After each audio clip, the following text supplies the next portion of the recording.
30 days. That is exactly how long my phone had been silent since I walked out of that lawyer's office. No check-ins, no apologies, just a vacuum where a family used to be. Then, at 11:51 p.m., the screen lit up in the dark. It wasn't an olive branch, it was an invoice. A text from my mother, Stephanie, spelling out the cold reality of our relationship. Mortgage is due. Transfer the money. I didn't reply with a desperate paragraph begging for empathy, or asking why she had spent the last 30 days treating me like a ghost. Anger wasn't loud this time. It was clinical. I sat at my drafting table, opened my laptop, and stared at the pending transfer scheduled for the first of the month. Transfer. $3,200. Recipient. My parents' joint account. My trackpad hovered over the screen. With a single, precise click, I selected Cancel Series. Just like that, 4 years of carrying their weight dissolved into digital static. I rubbed my eyes, trying to summon regret, but there was only clarity. This wasn't a breakdown, it was a balance sheet. Seconds later, the family group thread updated.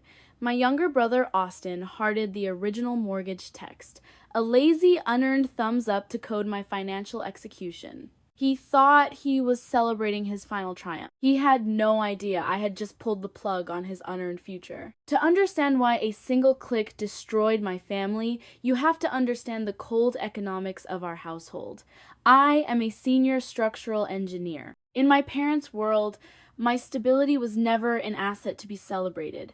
It was a natural resource to be extracted. For 48 months, I had been the silent investor in their version of family. They live in a contemporary estate in the Portland Hills, with floor-to-ceiling glass and a sweeping view of Mount Hood. But that view didn't belong to them. It belonged to the bank, and the monthly premium belonged to me. 4 years ago, my father, Jeffrey, faced foreclosure after a series of catastrophic debts. I stepped into the breach, sending $3,200 every month. That aggregated to exactly $153,600 in liquid cash. While they sipped wine behind their pristine glass walls, I lived in a damp, unrenovated industrial loft in a grit manufacturing district. My view was a rusted exhaust pipe and the gray Portland rain. I lived like a broke student, driving a rusted-out 10-year-old compact with a leaking transmission, sacrificing my own safety buffers so my parents could live like wealthy retirees. Looking at this ledger of extraction, the real question is why a highly paid professional engineer let it continue for so long.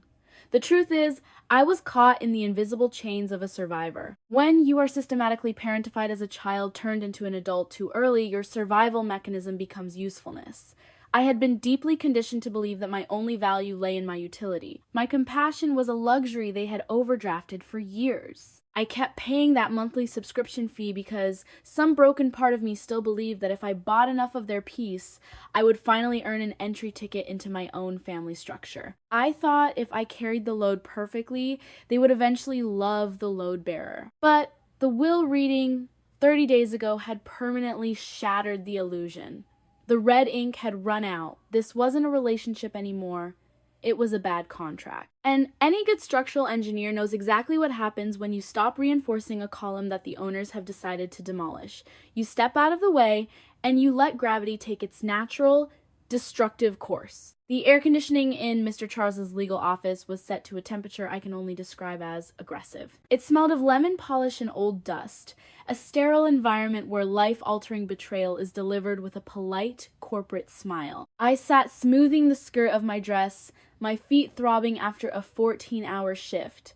Across from me sat my parents, Stephanie and Jeffrey, holding hands in a practiced display of unity. Next to them was my 30-year-old brother, Austin, sprawled carelessly, his designer leather loafers clicking softly as he scrolled through his phone. He wasn't nervous. He looked bored. That should have been my first warning. Mr. Charles cleared his throat, a small man shrinking under the weight of the document on his mahogany desk. He explained that my parents wanted to update their living trust, given Austin's recent engagement. It seemed logical at first. Austin was a serial founder who needed to grow up. But then the words cut through the clinical quiet of the room. The contemporary estate worth $950,000, along with the entire portfolio, was left entirely to the sole ownership of Austin. The room went completely dead. The only sound was the aggressive hum of the vents and the blood rushing in my ears. I asked what was left for me. Mr. Charles flipped the page, his eyes refusing to meet mine, and read that I was to inherit our grandmother's pearl necklace worth maybe $500 on an open market and a legacy of love. A legacy of love. I stood up, my legs shaking but my voice mathematically precise. I told them I had paid the mortgage on that contemporary estate for 4 consecutive years, every single dime. The cash out down payment, the structural reinforcements, the new roof, it was all my labor. My father finally turned to look at me, his face hard with the righteousness of a man who had completely rationalized his own parasitism. He told me that Austin had a family now and needed stability. Then he delivered the line that severed the final artery. "You're strong, Morgan. Your engineering career is unshakable. You are strong enough to buy your own house. Austin isn't." There it was. The ultimate trap of cruel normalization. My competence was the exact weapon they used to disinherit me. This is the profound pathology of the golden child dynamic. My parents didn't neglect me because they thought I was flawless. They neglected me because my stability was convenient for them. In their minds, my competence was an extractable natural resource designed to fund Austin's endless failures. Austin's weaponized incompetence was his currency, buying him attention, forgiveness, and a luxury estate he didn't earn. They penalized my discipline and rewarded his stagnation. I looked at Austin, who finally glanced up from his screen. He didn't look guilty. He looked smug. He had known the entire time. He had happily let me fund his inheritance while treating me like an unpaid structural beam holding up his luxury life. I picked up my bag and walked out into the blinding afternoon sun, realizing they had successfully liquidated me. November 1st arrived. The automatic transfer clock reset, and for the first time in 48 months, the transaction ledger registered 0.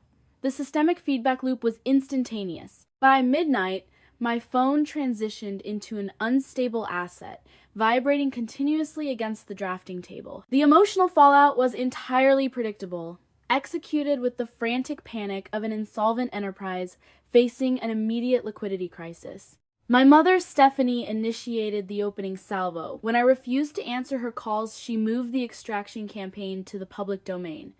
She posted a lengthy, weaponized update on social media filled with vague, textbook gaslighting about children who forget the hands that fed them. Her friends rallied in the comments, offering generic sympathy for a tragedy they didn't understand. I watched the notifications stack up on my lock screen with the absolute detachment of a forensic engineer analyzing a structural failure. They weren't mourning a broken relationship. They were mourning a broken utility provider. Then came the text messages from Austin. The golden child's smugness had completely evaporated into raw, volatile hostility. He claimed I was systematically destroying his marital future and sabotaging his unborn child out of sheer, microscopic jealousy. He texted that the contemporary estate was his legacy, his equity, his right, completely blind to the irony that his entire future was an artificial shell sustained solely by the capital he had extracted from my veins. He didn't see a home. He saw a baseline security deposit that had suddenly been closed. By Tuesday morning, the manipulation escalated to a hazardous tier.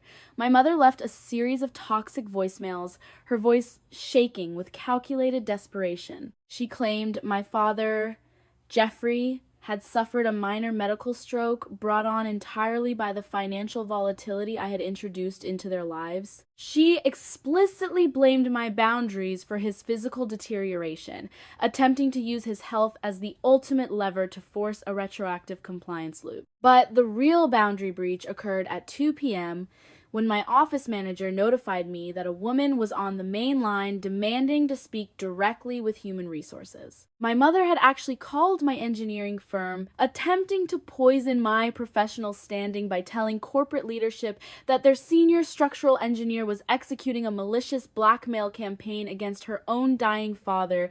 She wanted to disrupt my income stream, completely unaware of the structural paradox Destroying my career would permanently eliminate the very asset base she was trying to mine. I sat at my desk, looking at the blinking line on my monitor. I didn't panic. The winter rain was hitting the corrugated metal roof of my loft, a relentless, icy rhythm. But inside my head, the air was entirely clear. This final malicious escalation didn't trigger my old fixer instinct. It triggered my absolute resolve. By attempting to destroy my livelihood, they had officially decoupled our interaction from the domestic realm. If they wanted to convert a family bond into a corporate warfare zone, I would treat it like one. And the first rule of any hostile takeover is complete, uncompromising due diligence. I didn't schedule a domestic meeting to address my mother's sabotage at my firm. I didn't send a warning text. When a counterparty tries to cut down a load-bearing column, the structural engineer doesn't argue with the demolition crew. She secures the forensic data. I walked down the executive corridor of our corporate office and knocked on the door of Mr. Vance, our senior corporate forensic attorney.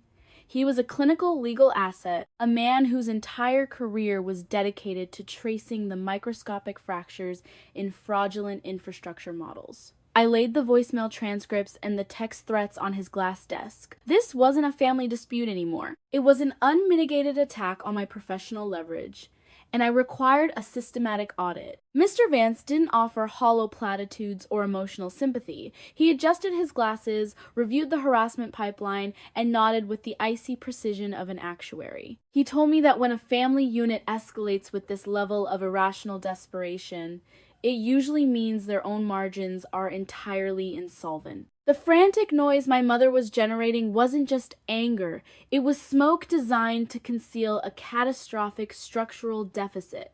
We bypassed the emotional narratives, ignored the phone calls pinging against my screen, and ran a clinical deep dive into the county clerk's public online database.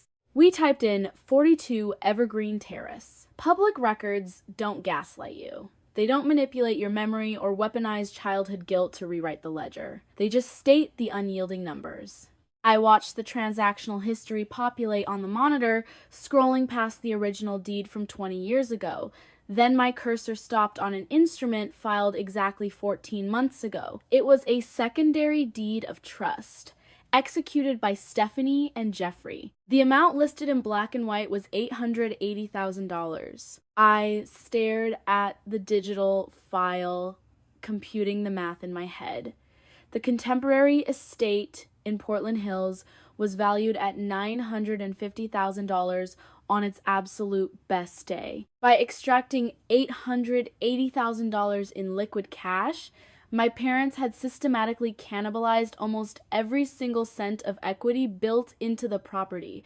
They had completely drained the asset base. I traced the timestamp back 14 months. That was the exact week Austin's heavily praised marketing application had quietly dissolved, and he had miraculously stopped demanding short-term liquid cash from my personal buffers. The full scale of the architecture of extraction crystallized in my mind.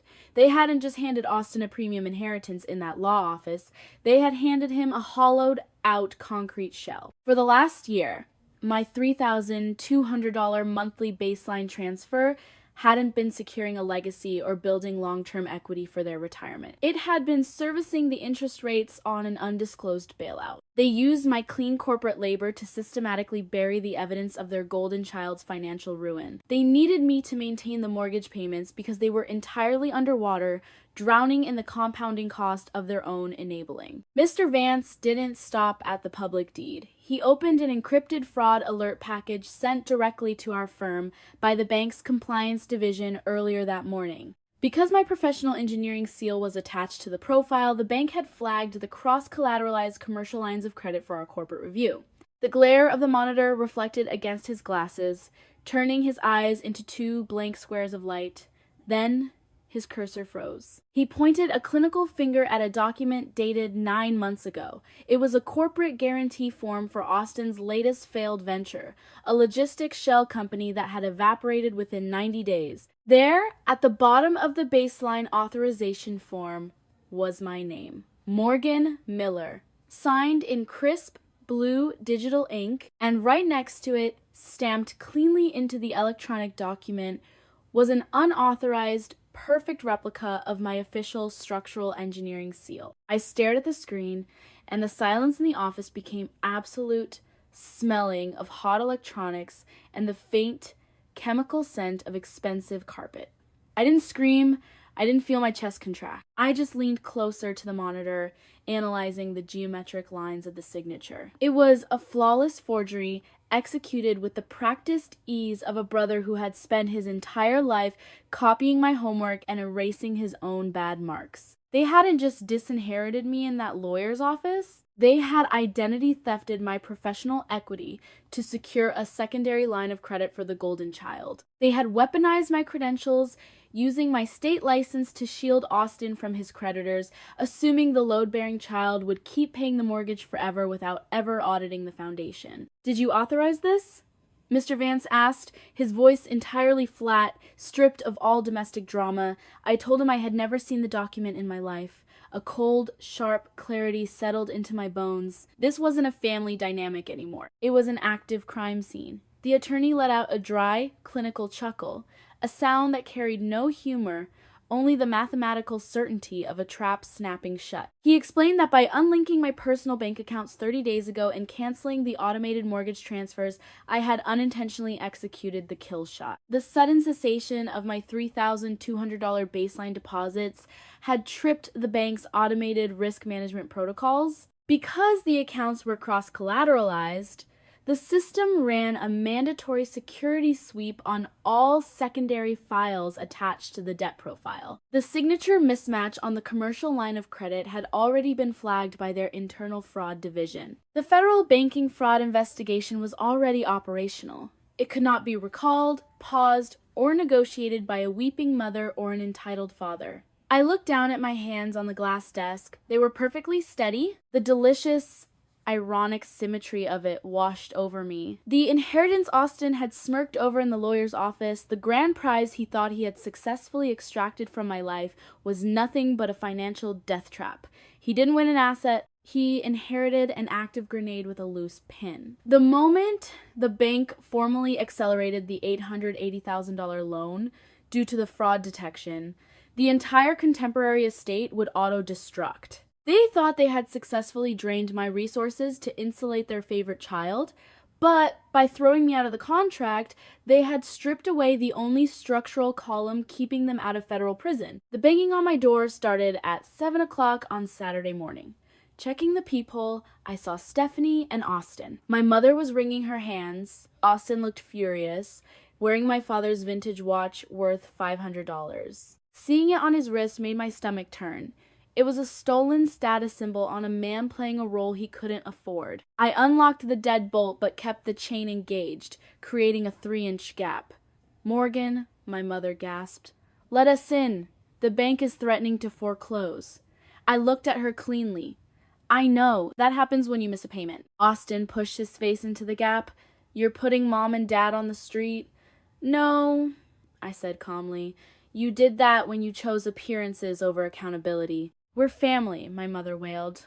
"You can't abandon us because of the will." "This isn't about the will, Mom," I said. "It's about the math." I slid a folder through the gap. Stephanie snatched it. Inside was a spreadsheet detailing every dollar I transferred over 4 years. Exactly $153,600. "I have officially bought my way out of any obligation to this family," I said. I looked directly at Austin. "And the second page is for you." He stared at the records detailing the $880,000 cash-out refinance and the forged commercial credit line bearing my stolen engineering stamp. The color completely drained from his face. "You didn't inherit an asset, Austin," I said cleanly. "You inherited a live grenade. The bank's fraud division is already executing an automated audit. I am done financing your liabilities. Sell the watch, Austin. It should cover your first month's lot rent at the trailer park." I closed the door and slid the deadbolt home. The iron click was loud and final. I stood in the quiet morning light, listening to my mother sob and my brother swear bitterly until their footsteps finally retreated down the corridor. The foreclosure happened 3 months later. My parents moved into a noisy 2-bedroom apartment near the airport runway, paying their own rent. Austin's engagement dissolved, and he currently resides in a deteriorating trailer park, facing a federal bank fraud indictment. They are finally forced to face reality. As for me, I bought a sturdy brick bungalow in the foothills with a mortgage I can afford without losing sleep. A week later, a letter arrived from my mother expressing deep regret. But sitting in my quiet, sunlit kitchen, I realized I didn't need their validation anymore. I folded the letter and put it away in a drawer. I didn't call back. Today, I had a life to live entirely my own. I've come to realize that some people spend their lives trying to buy their way into their own families, bankrupting their self-worth. If your boundaries are heavily taxed to insulate someone else's stagnation, remember that sometimes walking away is the only way to set yourself free. True revolution happens when you step away from the extraction and just be yourself. Have you ever had to resign from your own family to save yourself? Tell me your story in the comments. And if this story resonated, hit like and subscribe.